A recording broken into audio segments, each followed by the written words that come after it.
قرآن ترتیلا، اور آہستہ آہستہ پڑھو قرآن کو ترتیل کے ساتھ، آہستہ آہستہ پڑھنا، قرآن کو ٹھہر ٹھہر کر پڑھو، ترتیل۔ ورتل القرآن ترتیلا، اور ترتیل کا لفظ جو ہے یہ ریت لام سے ہے، اور رتلا کا معنی ہوتا ہے کسی چیز کی خوبی، آرائش اور بھلائی، اور ترتیل کیا ہے؟ سہولت اور خوبصورتی کے ساتھ، بہترین تناسب کے ساتھ کسی کلمے کو ادا کرنا، یعنی مناسب طریقے سے اس کو پڑھنا۔ تو بنیادی طور پر اس میں ٹھہر ٹھہر کر پڑھنا، آہستہ آہستہ پڑھنا، اطمینان سے پڑھنا، سوچ سمجھ کے پڑھنا، ایک ایک حرف کو واضح طور پر ادا کرنا، اور حسن ادائیگی کے ساتھ، ٹھہراؤ کے ساتھ قرات کرنا شامل ہے۔ ابن عباس کہتے ہیں کھول کر بیان کر کے پڑھنا، ترتیل کیا ہے؟ کھول کر پڑھنا۔ ورتل القرآن ترتیلا، یعنی قرآن کو جلدی جلدی نہ پڑھو، بے سوچے سمجھے نہ پڑھو، بلکہ پڑھنے میں اس کا حق ادا کرو۔ رتل القرآن ترتیلا۔ ابن مسعود کہتے ہیں کہ لا تنثرہ نثر الدقل ولا تہزہ ہز الشعر، قفوا عند عجائبہ وحرقوا بہ القلوب ولا یکن ہم احدکم آخر السورہ۔ یعنی اس کا معنی کیا ہے کہ جس طرح تم جلدی جلدی ردی کھجوریں پھینکتے جاتے ہو، ہوتا کیا ہے کہ جب وہ کھجوریں رکھی ہوتی ہیں نا تو ان کو صاف کرنا ہوتا ہے، یا آپ چاول صاف کر رہے ہوتے ہیں تو کیا کرتے ہیں؟ جلدی جلدی چن کے کیسے پھینکتے ہیں ان کو، جو پھینکنے والی چیز ہوتی ہے، کو پرواہ کرتے ہیں، دھیان کرتے ہیں؟ نہیں، اٹھایا پھینکا پھینکا پھینکا۔ اس طرح نہیں قرآن کو پڑھو، اور نہ اس طرح کہ جیسے بال کاٹتے جاتے ہو۔ کبھی بال کاٹتے دیکھا؟ کیسے کینچی چلتی؟ اگر آپ نے کبھی کسی نائی کے پاس کھڑے ہو کر کٹنگ کا عمل دیکھا ہو تو اسی سے کہتے ہیں نا زبان کینچی کی طرح چلنا، تو کینچی کی طرح جیسے زبان چلتی ہے، تو اس طرح قرآن کے لیے کینچی کی طرح زبان مت چلاؤ، بلکہ کیا کرو، جب کوئی نادر نقطہ آ جائے تو ٹھہر جاؤ اور اپنے دل کو اس سے متحرک کرو، یعنی اپنے دل کو ہلاؤ اس سے، حرکوا بہ، ولا یکن، اور نہ ہو، ہم احدکم، تم میں سے کسی ایک کا غم، آخر السورہ، سورت کے آخر تک پہنچنا، یعنی تمہاری ساری فکر اس پہ نہ لگی ہوئی ہو کہ سورت کب ختم ہوگی، ختم کیوں نہیں ہوئی۔ یہ ترتیل کے خلاف ہے، کیونکہ جب انسان بار بار آخری حصہ دیکھتا رہتا ہے نا تو پھر کیا ہوتا ہے، ہم سپارہ پڑھتے ہیں نا، عام طور پہ ہم سورتوں کا حساب تو نہیں کرتے نا، ہم لوگ عام طور سے سپاروں کا کرتے ہیں۔ تو جو لوگ مثلاً ایک سپارہ پڑھنے کے عادی ہیں تو وہ ضرور دیکھتے اچھا کتنے صفحے رہ گئے، اچھا کتنا باقی، اچھا پھر دیکھتے اچھا ٹائم تھوڑا، پھر وہ اور تیز کر دیتے اور تیز کر دیتے۔ تو یہ طریقہ نہیں، یہ ترتیل کے خلاف ہے یہ بات۔ ورتل القرآن ترتیلا، ترتیل میں آہستگی بھی ہے، ہر حرف کا حق ادا کرنا ہے۔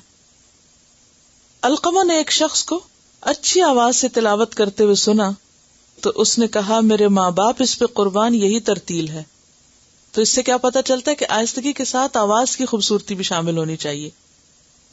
حسن بصری نے ایک شخص کو دیکھا، یہ اصل میں مختلف لوگوں کو اس لیے کوٹ کر رہی ہوں کہ آپ ان کے ذہن سے سوچیں کہ وہ ترتیل کا کیا معنی لیتے ہیں۔ پہلے تو لغت میں آپ نے دیکھا نا، لیکن عملی طور پر لوگوں نے ترتیل کو کس طرح سمجھا ہے، کیونکہ یہ حکم ہے نا، رتل، ایسا ہی پڑھو۔ حسن بصری نے ایک شخص کو دیکھا کہ وہ ایک آیت پڑھ رہا ہے اور رو رہا ہے، یعنی پڑھتے ہوئے رو رہا ہے، کہا یہی ترتیل ہے، یہ دیکھو اس کو ترتیل کہتے ہیں۔ تو کتنی چیزیں شامل ہو گئی، آہستگی، اطمینان، ٹھہراؤ، سمجھ، خوش آوازی، کھول کے پڑھنا، اور حسن صوت اور سوز، اور اس پہ رونا بھی۔ رونا جب ہی آئے گا نا جب کچھ سمجھیں گے، تو جب سمجھیں گے نہیں تو رونا کہاں سے آئے گا؟ جلدی جلدی پڑھنے میں تو رونا نہیں آتا۔ بہقی کی ایک روایت میں ہے، آپ نے فرمایا اے قرآن والو، قرآن کو سرہانہ نہ بناؤ۔ سرہانہ کیا ہوتا ہے؟ پلو، تکیہ، یعنی ٹیک لگانے کی چیز اور آرام کرنے کی، اور یعنی اس کی بے قدری نہ کرو، اور اوقات شب و روز میں اس کی تلاوت کرو، جیسا حق ہے ویسی تلاوت کرو۔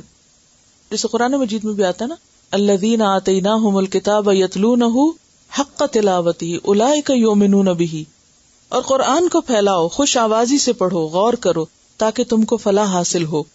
اس کی قرأت جلدی جلدی نہ کرو، اور اس کی تلاوت ثواب ہے، کیونکہ قرآن کے ہر حرف پر الگ اجر ہے، اور اگر ہم نے کوئی حرف پڑھا ہی نہیں اور اس کو کھا گئے اور اس کو اس طرح پڑھا کہ وہ پتہ ہی نہیں چلا کہ کیا پڑھا، تو اس کا اجر کہاں سے آئے گا؟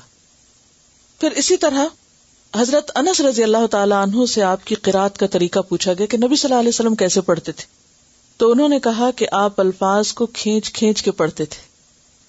مثلا انہوں نے بسم اللہ الرحمن الرحیم پڑھ کر بتایا کہ آپ اللہ رحمان اور رحیم کو مد کے ساتھ پڑھتے تھے، یہ بخاری کی روایت ہے۔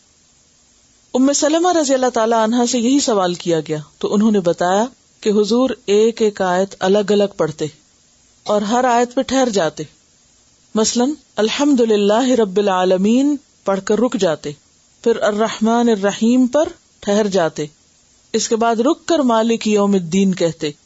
یہ مسند احمد کی روایت ہے۔ ترمذی کی روایت ہے، ام سلمہ کہتی ہیں کہ آپ ایک ایک لفظ واضح طور پر پڑھا کرتے تھے، ایک ایک لفظ واضح طور پہ پڑھتے۔ پھر اسی طرح صحیح مسلم کی روایت ہے، حضرت حذیفہ کہتے ہیں کہ ایک مرتبہ رات کی نماز میں آپ کے ساتھ کھڑا ہو گیا اور آپ کی قرات کا یہ انداز دیکھا کہ جہاں تسبیح کا موقع آیا وہاں تسبیح کی، جہاں دعا کا موقع آیا دعا مانگی، جہاں اللہ کی پناہ کا موقع آیا وہاں پناہ مانگی۔ ہم میں سے کتنے لوگ قرآن پڑھتے ہوئے یہ کرتے ہیں، جب ہم تلاوت کر رہے ہوتے ہیں تو ہمیں فکر کس بات کی ہوتی ہے؟ یعنی اپنی ذاتی تلاوت جو بھی ہم صبح میں جب بھی موقع ہو کرتے ہیں۔ واقعی ہمارا وہی حال ہوتا ہے کہ آخر اس سورہ کے ختم کر لیں کہ رہ نہ جائے، لیکن یہ آداب جو ہیں ان کا لحاظ نہیں رکھتے۔ تو جب نبی صلی اللہ علیہ وسلم پر یہ حکم نازل ہوا وَرَتِّلِ الْقُرْآنَ تَرْتِيلًا، تو آپ صلی اللہ علیہ وسلم کی تلاوت کا انداز صحابہ نے دیکھا کہ وہ صرف الفاظ اور حروف اور معنی پر ہی نہیں غور کرتے تھے، بلکہ آیات کا حق کس طرح ادا کرتے۔ تسبیح کا ذکر آتا، جب حکم ہوتا کہ تسبیح کرو، تسبیح کرتے۔ کوئی جہنم جنت کی بات ہوتی ہے تو اس کے مطابق دعا کرتے۔ تو یہ تھی آپ کی ترتیل۔ آپ کو یہ بھی پتہ چلا ہوگا کہ تجوید کس کو کہتے ہیں، کیونکہ ترتیل اور تجوید میں ایک ربط ہے نا۔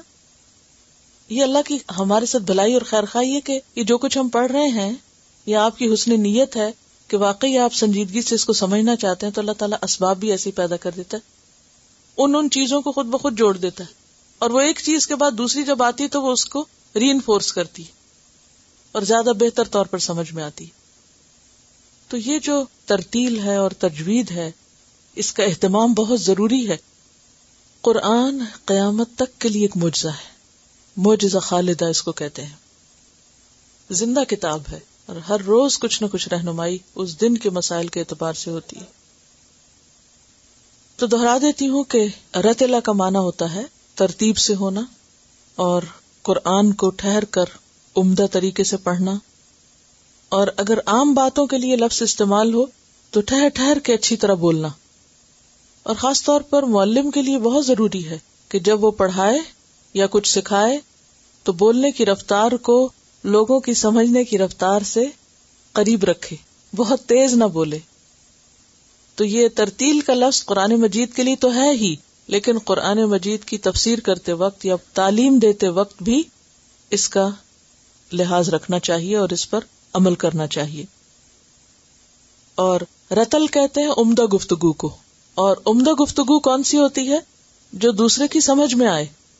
نبی صلی اللہ علیہ وسلم کا طریقہ کیا تھا؟ صحابہ کرام کیا کہتے ہیں کہ ہم آپ کے منہ سے نکلنے والے الفاظ گن سکتے تھے، یعنی وہ الگ الگ ہوتے اور ہم ان کو گن سکتے تھے، اور یہی وجہ ہے کہ آپ صلی اللہ علیہ وسلم کی باتیں بھی محفوظ کر لی گئیں، ورنہ احادیث کو جمع کرنا، روایت کرنا کتنا مشکل ہوتا۔ تو کلام رتل کہتے ہیں عربی میں خوبصورت کلام کو، آراستہ، خوبی والا، اور اس خوبی کے لیے پھر پڑھتے وقت آواز کا زیر و بم جو ہے اس کا بھی لحاظ رکھنا چاہیے۔ جہاں لمبا کرنا ہو وہاں لمبا کیا جائے، جہاں شد ہو اس کو اسی طور پہ پڑھا جائے، جہاں اخفاء اظہار ہو تو ان چیزوں کو بھی ملحوظ خاطر رکھا جائے۔ اور تجوید کا لفظ جو ہے وہ تھوڑا سا اس سے مختلف ہے، جیم واو دال اس کا مادہ ہے۔ اور جودہ کا معنی ہوتا ہے حروف کو ستھرا کرنا، کھرا کرنا، عمدہ کرنا، سنوارنا. اور مراد اس سے کیا ہے؟ تجوید سے قرآن مجید کی تلاوت اس طرح کرنا کہ الفاظ اور کلمات گھٹاؤ، بڑھاؤ، تبدیلی اور اعراب کی غلطی سے پاک ہو. یعنی تجوید میں لازم چیز ہے کہ اعراب کی غلطی نہ ہو، زبر کو زیر کو پیش نہیں پڑا جائے. مسلمانوں کے لیے جس طرح قرآن مجید کے معنی سیکھنا، سمجھنا اور عمل کرنا لازم ہے، ایک فریضہ ہے ان پر، اسی طرح قرآن مجید کے الفاظ کا صحیح ادا کرنا بھی فریضہ ہے، اور اس کے حروف کو صحیح طور پر پڑھنا اور ایک ایک حرف کا حق ادا کرنا انتہائی ضروری ہے. جہاں نبی صلی اللہ علیہ وسلم کو حکم دیا گیا رتل القرآن ترتیلا، وہاں اللہ تعالیٰ نے اس کی نسبت اپنی طرف بھی کی ہے. سورۃ الفرقان آیت 32 میں آتا ہے وَرَتَّلْنَاهُ تَرْتِيلًا، کہ خود اللہ سبحانہ وتعالیٰ نے اس کو اسی طرح پڑھا ہے، ہم نے اسے ٹھہر ٹھہر کر ہی پڑھ کر سنایا ہے. ایک اور جگہ پر سورۃ بنی اسرائیل میں آتا ہے وَقُرْآنًا فَرَقْنَاهُ لِتَقْرَأَهُ عَلَى النَّاسِ عَلَى مُكْثٍ، کہ ہم نے قرآن کو تھوڑا تھوڑا کر کے اس لیے اتارا ہے تاکہ آپ اسے مہلت کے ساتھ لوگوں کو سنائیں، اور ہم نے خود بھی اس کو آہستہ آہستہ اتارا ہے، تدریج کے ساتھ اتارا ہے. اور ترتیل کیا ہے؟ حضرت علی رضی اللہ تعالی عنہ سے جب ترتیل کے معنی پوچھے گئے تو آپ نے فرمایا الترتیل ہوا تجوید الحروف ومعرفت الوقوف. حضرت علی نے کیا ڈیفینیشن کی ہے ترتیل کی؟ تجوید الحروف، معرفت الوقوف. اگر یاد کر لیں زبانی تو بہت ہی اچھا ہے. تجوید الحروف یعنی حروف کو نکھار کے صاف ستھرا کر کے پڑھنا، کھرا کر کے پڑھنا. ومعرفت الوقوف، اور یہ جاننا کہ رکنا کہاں ہے، کہاں رکنا ہے، کہاں نہیں رکنا. یہ کیوں اتنا ضروری ہے کہ پتا ہو کہ کہاں رکنا اور کہاں نہیں؟ جب یہ کہا نا ٹھہر ٹھہر کے، تو یہ نہیں کہ ہر بات پہ ٹھہر جاؤ اور ہر موقع پہ موقع ٹھہرتے جاؤ. یعنی جہاں ٹھہرنا چاہیے، جہاں بات مکمل ہو وہیں ٹھہرو. یہ ایک فن بھی ہے. فن سے مراد انجوائمنٹ نہیں، یہ مراد اس سے اردو والا فن، یعنی ایک سکل ہے اور ایک مہارت کی چیز ہے جس کے لیے انسان کو باقاعدہ کوشش اور محنت کرنی پڑتی. کوئی بھی ماں کے پیٹ سے یہ فن لے کے نہیں آتا. یعنی کسی کو بھی کوئی یہ نہیں کہہ سکتا گاڈ گفٹڈ ہے اور خود ہی آ گیا.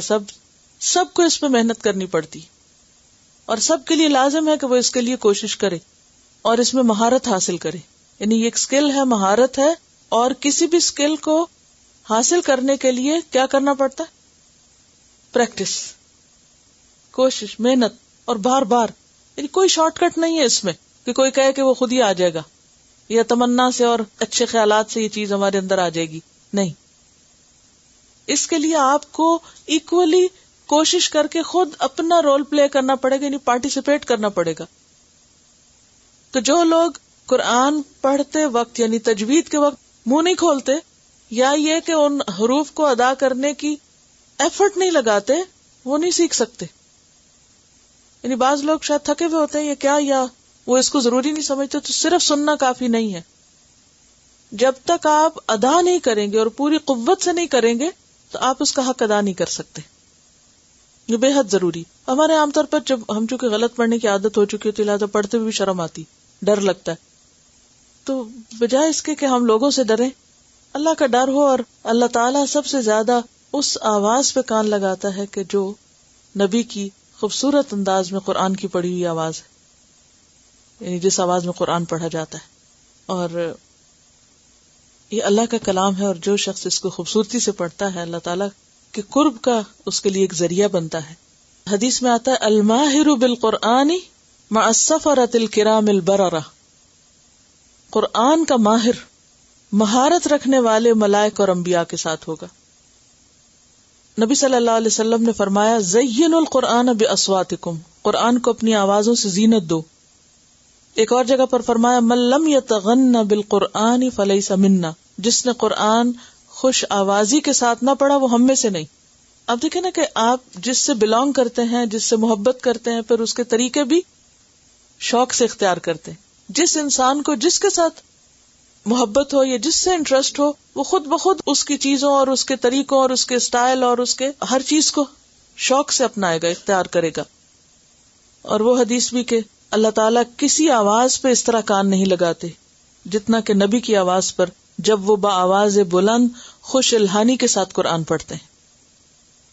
حضرت عبداللہ بن عمر سے روایت ہے، نبی صلی اللہ علیہ وسلم نے فرمایا، قیامت کے دن صاحب قرآن سے کہا جائے گا، قرآن پڑھتا جا، اقرأ ورتقی، اور چڑھتا جا، ترقی کرتا جا، یعنی جنت کے درجوں پہ اوپر سے اوپر جا. ورتل، اور آہستہ آہستہ پڑھنا، کما ترتل فی الدنیا، جیسے دنیا میں آہستہ آہستہ پڑھتے تھے. فإن منزلک عند آخر آیت تقرؤها، تو تمہاری منزل وہ آخری آیت ہوگی جہاں تک تم پڑھو گے. اب اگر کوئی شخص تیز تیز پڑھتا ہے تو وہاں بھی جلدی جلدی پڑھ کے تو جلدی اس کی منزل آ جائے گی، اور جو آہستہ آہستہ پڑھتا ہے اس کے درجوں کی بلندی بھی اتنی زیادہ ہوگی. یہاں حفظ کی بات نہیں لکھی ہوئی، یہاں لکھا ہوا ہے صاحب قرآن سے کہا جائے گا اقرا، پڑھو. اور اقرا جو ہے دونوں طرح سے پڑھا جا سکتا ہے، زبانی بھی اور دیکھ کے بھی. اصل چیز جو ہے وہ ماہر ہونا ہے اس کا، اور obviously حفظ جو ہے وہ نمبر 1 ہی آ جاتا ہے مہارت کے لیے. لیکن اگر وہ موقع چلا بھی گیا ہے تو بھی امید کی جا سکتی ہے اس کو صحیح انداز میں پڑھ کر. حدیث میں حفظ کا لفظ نہیں آتا، بس صاحب قرآن کا آتا ہے، یعنی جس کا بھی قرآن کے ساتھ تعلق ہے. اصل میں اسی وجہ سے ہمارے ہاں ساری کوشش اور ایفرٹ جو ہے نا قرآن کی مہارت حاصل کرنے کی، وہ صرف حفظ کے ساتھ مخصوص کر دی گئی ہے. اسی لیے ماں باپ بچوں کو اگر قرآن سکھانے کا سوچتے بھی ہیں تو صرف حفظ کا سوچتے ہیں. ترجمے سے پڑھنا، پڑھانا، سمجھانا، سمجھنا، اس پہ غور و فکر وہ نہیں، دھیان میں بھی نہیں آتا. جبکہ صحابہ کرام تو ایک ایک آیت کے اوپر، حالانکہ وہ ان کی زبان میں اتر رہی تھی، پھر بھی غور و فکر کیا کرتے تھے. تو اصل میں یہ ہے کہ ہر زبان کا ایک لب و لہجہ ہوتا ہے اور ہر قوم کا اپنا ایک بولنے کا انداز ہوتا ہے. تو قرآن جس لہجے میں اترا ہے، جس زبان میں اترا ہے، اسی زبان اور لہجے میں پڑھنا ضروری ہے.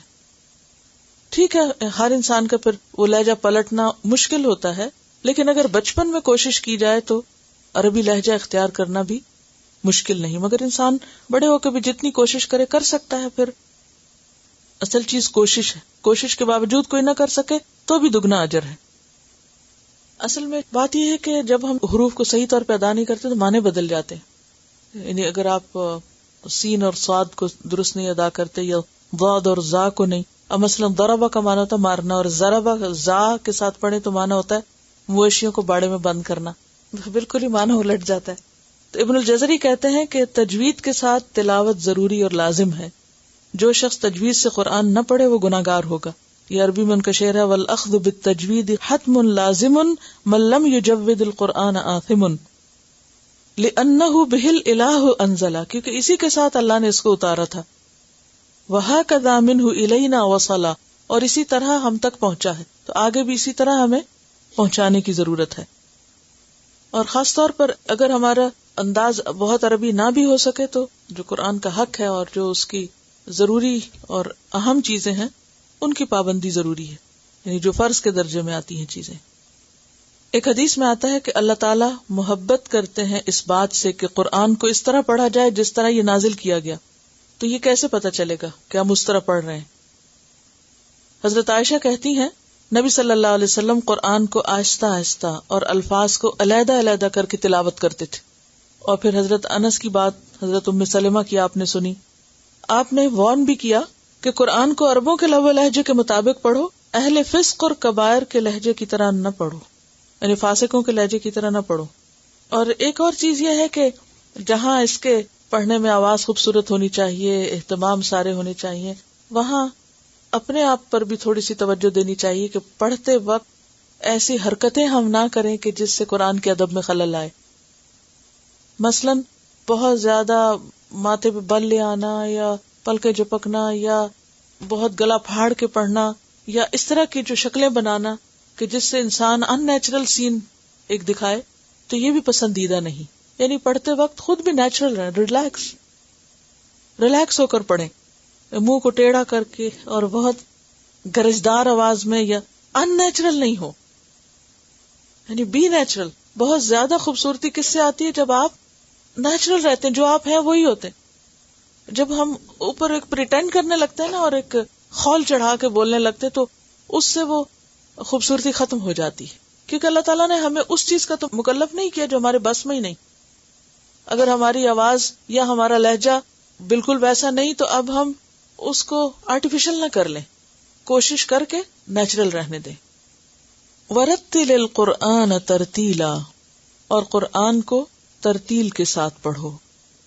انا، بے شک ہم، یعنی اللہ سبحانہ وتعالیٰ کی طرف اس کا نسبت ہے. سنلقی، ان قریب ہم ڈالیں گے، علیکا، آپ پر، یعنی محمد صلی اللہ علیہ وسلم پر. کیا ڈالیں گے؟ قولاً، ایک بات.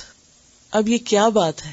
بعض نے اس سے مراد قرآن لیا ہے، اس سے مراد قرآن ہے.